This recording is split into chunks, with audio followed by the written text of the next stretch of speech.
So there's a game we play in our men's community, and the game is called What I Don't Want You to Know About Me. We give guys 2 minutes to sit with a group of men who they oftentimes have not met with before, and we ask them to share what I don't want you to know about me is fill in the blanks. And it's so common for us to hear a man say, what I don't want you to know about me is I am addicted to pornography. What I don't want you to know about me is I have desires of being with other women. What I don't want you to know about me is I have shame and challenges around my finances. And this, my brother, is a very courageous act that very few men in the world have ever had the privilege to participate in. And yet, when we have the courage to share the things that we oftentimes hide or isolate around, we start to realize how common it is for other men to also be struggling with the things that we thought we are alone in. You see, most of us men have been raised on pornography. A personal story that you might not know about me is when I was 12 years old, I turned on America Online. It took me 10 minutes to log in with a broadband modem. And the first time, I'll never forget the first time that I watched a pornographic image, my entire life changed.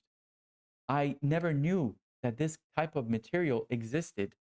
And yet, when I was exposed to it, it gave me an escape from the challenges, the traumas, the bullying that I was experiencing at that age in my life. And yet, I know that I'm not alone, that so many men are challenged and resort to things like pornography, sexting, overspending, and self hate and isolation as a solution to the challenges that they go through. You see, most of us men had never been taught how to deal with intense emotions.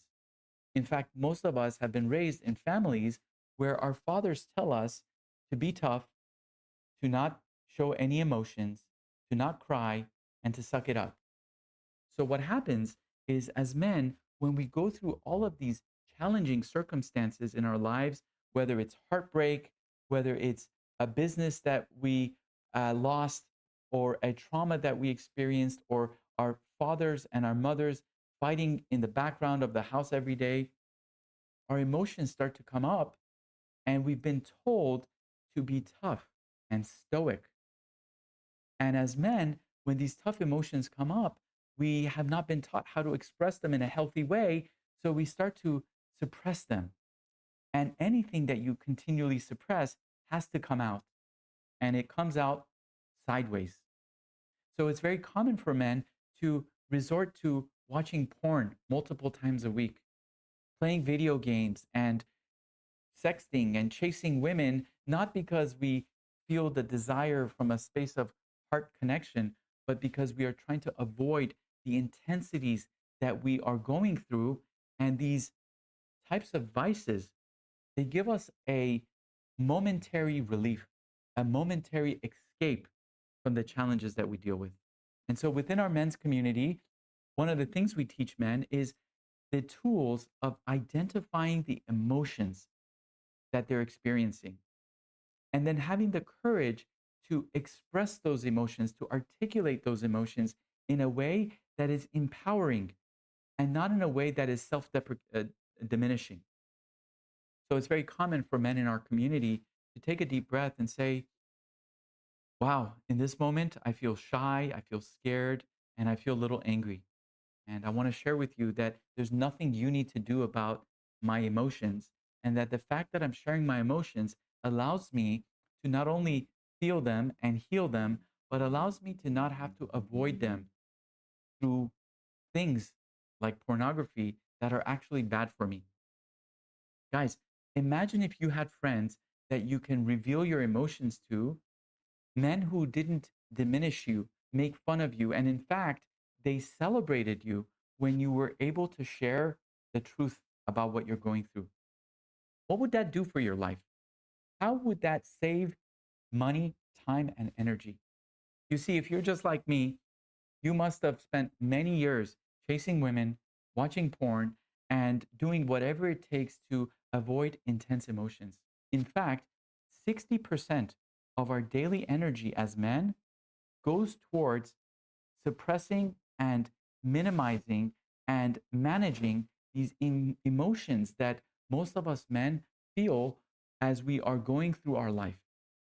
And what I found is that when we have the courage and the tools to identify the emotion and then speak about the emotion, we start to release all of these pent up energies and we start to regain time, money, and energy that would have otherwise been spent chasing women, watching porn.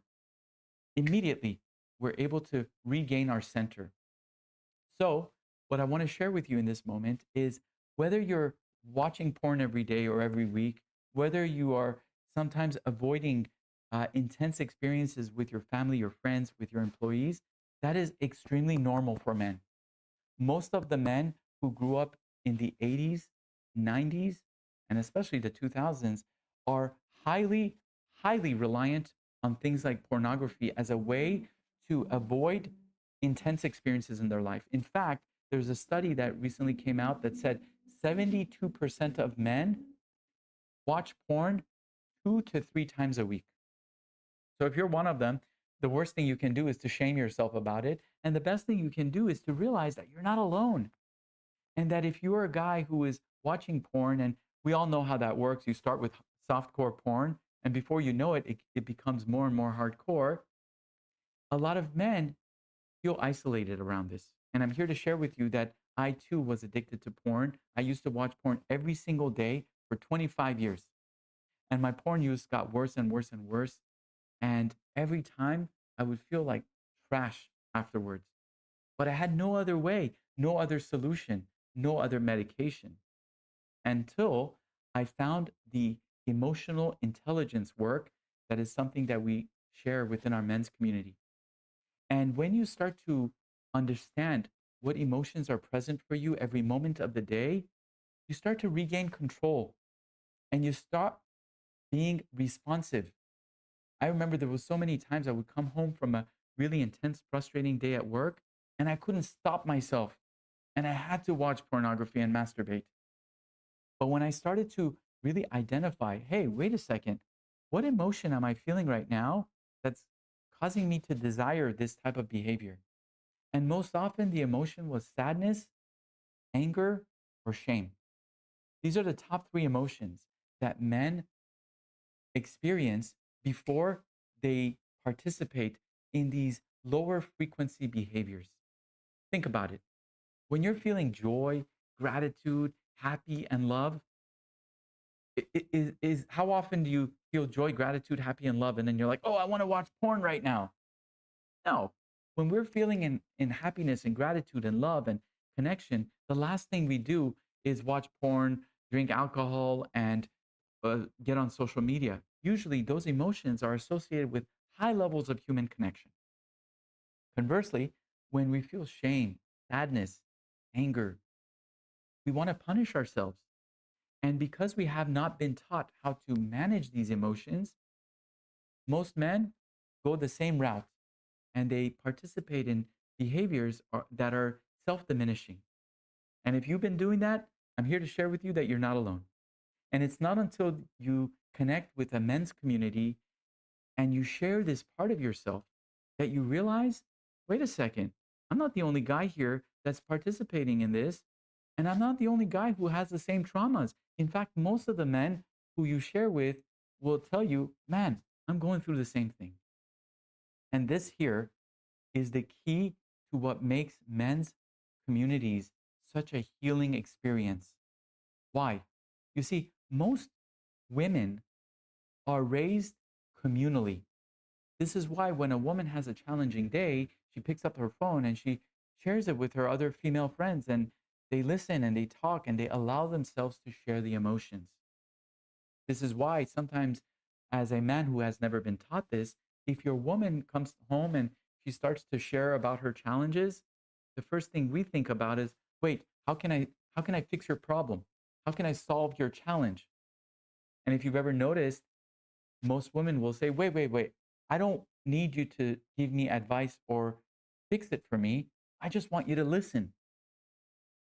And men are like, wait, why are you telling me this if you don't want help? What is that about? You see, women know that when they reveal, they heal. And in fact, the mere act of sharing their challenges, it's what allows them to release the emotions. And as men, we've never been taught this. So as men, we isolate, we conceal our problems.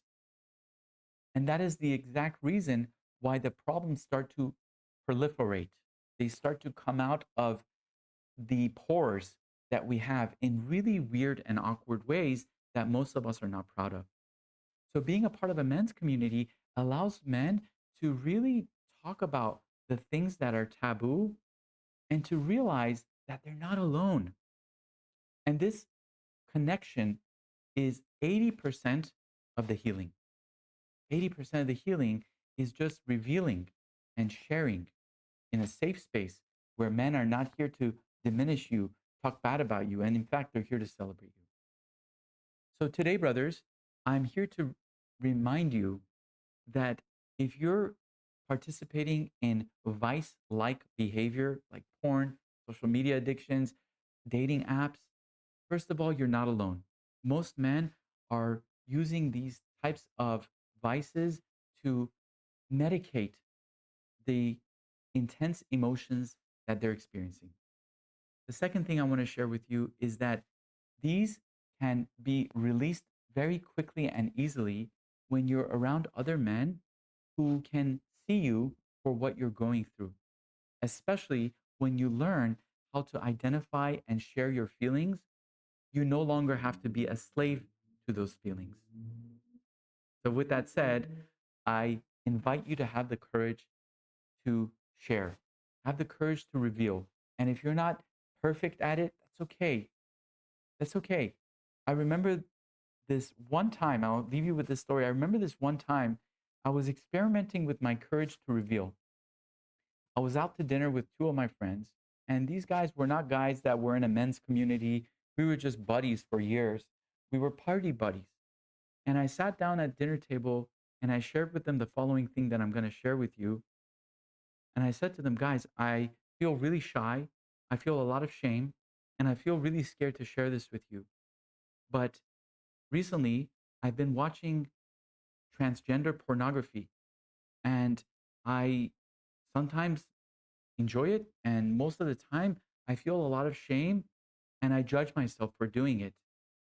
And I wanted to share this with you because I no longer want to hide this about myself. There's nothing you need to do about it. There's nothing you need to say about it. And this was just an act of me using my courage to no longer hide the things that bring me shame. And I took a deep breath. Wow, my nervous system was on fire. I felt grateful, excited, scared to share this with my friends. I had no idea what they were going to say next. And then one of my friends put down his drink and he said, wow, I'm so grateful that you just shared that. He said, I've been doing the same thing for 3 years now, and I can't tell you how much shame I've had because I thought I was alone. And I'm so honored that you had the courage to even talk about this because I thought I was alone. I thought it was just me. And man, I can't tell you how close our connection became after that because we both realized that we are struggling with the same things. And it allowed us to release the struggle so quickly because we realized we no longer need to punish ourselves for the things that we hide. I invite you today to use courage to reveal things that you often don't reveal and see how that feels. See what that does to you. See what that does to your leadership when you start to take a leap of faith in revealing so that you can heal. God bless. I'll see you tomorrow.